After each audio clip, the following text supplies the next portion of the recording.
Clarisse is easily the best character in the show. Now, while Tyson was my favorite, this season he was kind of just ore farming and like being the GOAT. There wasn't a ton of depth with his character, but Clarisse, on the other hand, had a really good arc and like great character moments. I really liked her story, like with her zombie crew, especially as she kind of tugged between being like a good captain and completing the quest.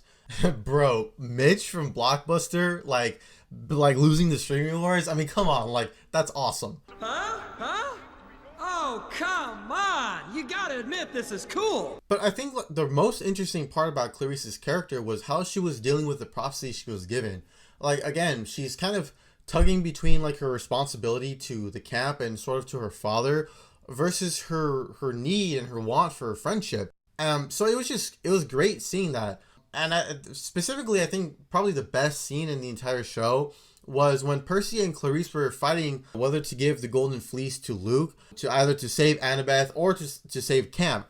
This scene was great because it perfectly embodies each character's weaknesses and motivations. Specifically, the fallout, because Clarisse is obviously pissed that, Percy gave, Luke the Golden Fleece. And so, Percy retaliates being like, oh, maybe the prophecy is true. Like, you're not going to have any friends. And that's a crazy thing to say. And that, like, you can just really see like how that affects Clarisse. I think her arc was amazing. It was pretty much like the best part of the season, as I mentioned before.